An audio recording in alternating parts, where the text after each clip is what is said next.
Welcome once again to Keeping Your Eyes on the Tigers. Um, I'm really speechless on this last video. Um, I just don't know what to say about this season. I'm just really speechless after the end of the season. But first, I would like to say I'd like to thank Leroy Morgan for coming up with this mindset and giving me the opportunity to comment on keeping your eyes on the Tigers. I've been a big Tiger fan ever since the 72-73 season when the Tigers went to the NCAA championship with Larry Finch and Big Ronnie Robinson and Larry Keenan, and they played against UCLA. They played against Big Red. I can remember the time. The reason why I'm coming up with this saying this right now, I had a fella, I made a comment on one of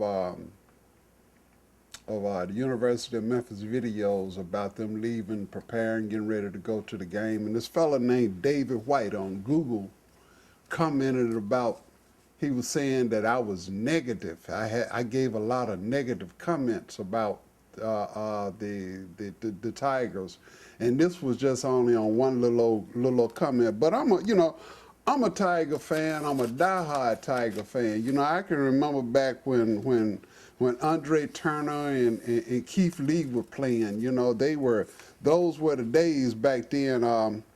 I had a friend, his name is Donnie Burrell, and at this time, Donnie was working for Delta Airlines, and where I was staying at that time was maybe about a good 20-25 minutes away from the airport.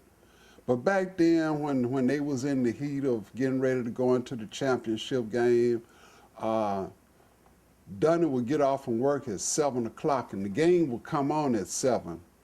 And I don't know how he did it, but to make it from the gate where he was working at to his car and then to my house, he would be there by 7:20, 7:25.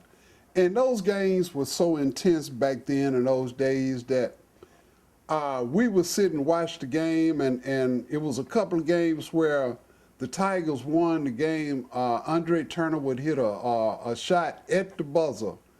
And we were so excited and everything over the game that it was 15 minutes after the game was over. The other show had come on that was coming on after the game that before him and I would say anything, we'd say, man, that game was something. But, I can remember back also, when Larry Finch was the head coach after Dana Kirk had left and everything, and Larry was one of the winningest coaches in the history of Tiger basketball. And a lot of people got mad with, and they still mad with the University of Memphis, because at that time it was Memphis State, because they got rid of Larry. But a lot of people don't realize that Larry had got sick, that hypertension, and that's what something that you really need to pay attention to is your hypertension. But Larry was on such heavy medication. I noticed him. Larry, at the end of his career there, Larry was not energetic and jumping up and down and running down the sideline like he used to. And I just always said that, the medicine had taken Larry out of being Larry. The only thing that I really got mad with Memphis State about was after he left, they could have got one of the greatest coaches that it is in the history of Memphis basketball, Verdi Sales. Verdi was over there at Shelby State at that time. That was the name of it, which is State Tech now, or whatever it is. But Verdi always went to the playoff every year in that division of basketball that they had for the junior colleges. And Verdi was just, he was an outstanding coach, and which he was one of Larry's coaches. So, you know, I looked at, they should have put him in that position. But anyway, you know, you know, the University of Memphis and Memphis State, you know, they've always had some great teams. You know, Memphis is also known as a basketball mecca. You know, we got other coaches that come in here and try to steal players from this area. You know, that was one of the first things that Josh Passenger said when he became head coach. He said he was going to put up a fence around Memphis to keep all of the players, as many of the players as he could, you know, here. But, you know, this season has been a hard season for true diehard Tiger fans. You know, after such a nice long run of championships in Conference USA, you know, this season, when we found out that we was going to the Big East Conference, and later on it got changed to the American Athletic Conference, you know, one of the big problems that we always wondered was, can Memphis handle the big boys? You know, the Conference USA was always considered a mediocre conference. You know, they only had one person that would go to the dance, and that was the champion of the you know, that won the season, the tournament. You know, but everybody was always worried about, you know, could Josh really coach?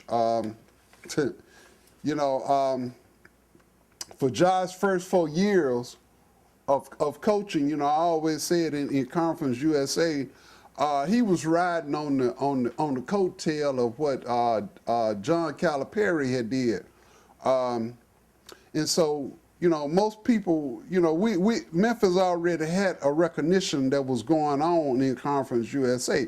That's the reason why we won as many conference tournaments as we did, you know, because we had built that reputation up. But when we went to the athletic conference, I had a lot of uncertainties. I just couldn't figure out, you know, would we really be able to really handle these big teams, you know, playing against Rutgers and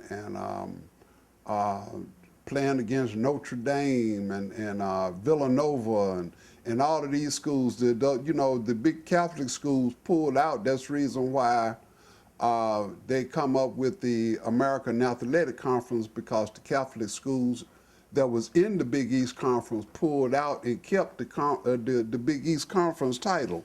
But you know, I just had a lot of uncertainties about this, you know, and then looking back on last year, I just didn't feel comfortable with Josh's coaching. You know, I look at if you remember, what was the boy's name? Tariq Black. Black pulled out. He had graduated.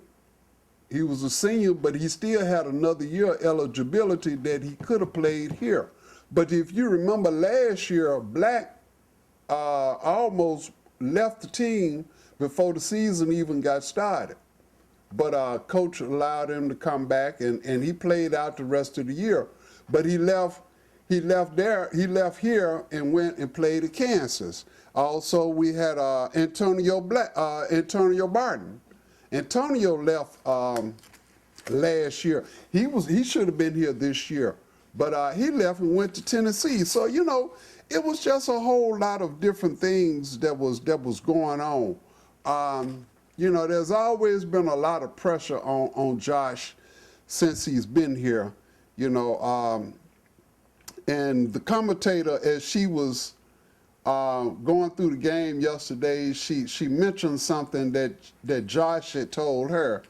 And he was talking about the pressure was on to win that game, because if he didn't, the fan base of Memphis would kick him out.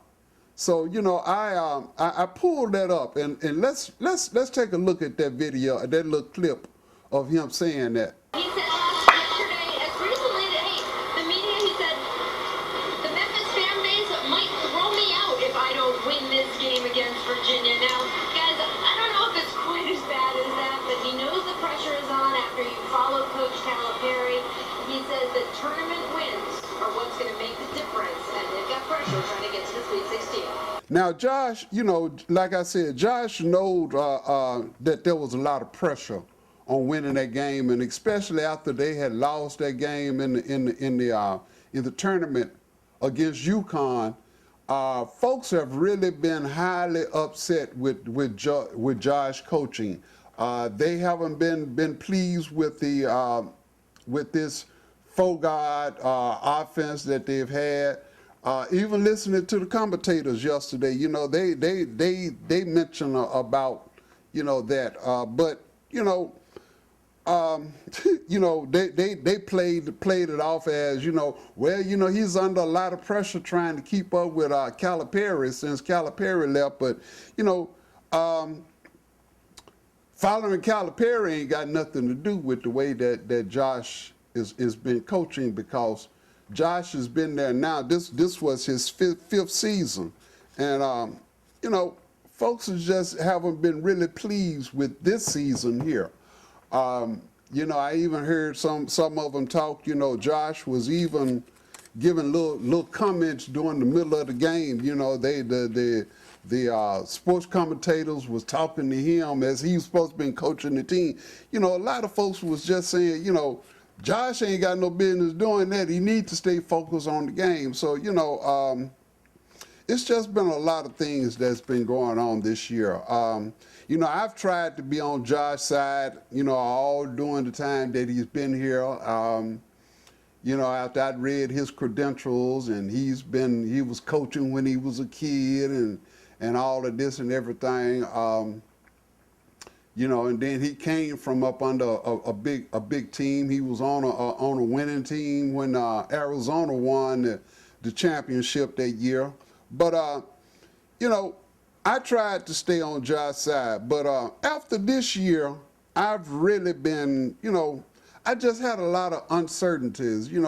I've had a lot of questions about his coaching abilities. And it's been really, really awful. And yesterday, before the game started, CBS had a camera in the locker room, and they gave us an opportunity to see Josh doing his pep talk to the team just before it started, and well, I tell you what, you listen to this video this clip that I did also of him talking to the team, and we'll conclude this as I come back. We got a hell of a year, okay? I want to continue to coach, okay? We got to continue to play. We got to get to New York. I want to get to the Sweet 16, okay? We all want to get there. Guys, I've been there as an assistant, as a player, as a video coordinator. There's nothing like it. There's nothing like it. I want you guys to experience that. I'm just telling you, there's no greater feeling than getting there than New York. We got that. Let's get it. Like I said, I'm a diehard Tiger fan, and I've been a Tiger fan for years, ever since 1972, 73. But this season has just been one that has really been, it's been sickening to me. But as I said, I'm still going to always be a diehard Tiger fan, and we just got to wait till next year to see what happens. It's a lot that goes on in between the seasons, but that loss yesterday really cooked the cake. We came back a little bit in the second half, but that to hear Charles Barkley say, well, I was pulling for Memphis, and he hurried up and got off that subject after that, But you know, as I was saying, there's always next year. Get tired of saying there was always next year. Been saying that for the last 5 years. But you know, as I've been saying on behalf of my great producer and my director and my cameraman, Mr. Leroy Morgan, we want to bid y'all a farewell until next season, and there will be another season. So always remember to keep your eyes on the Tigers. See you next year. Bye, y'all.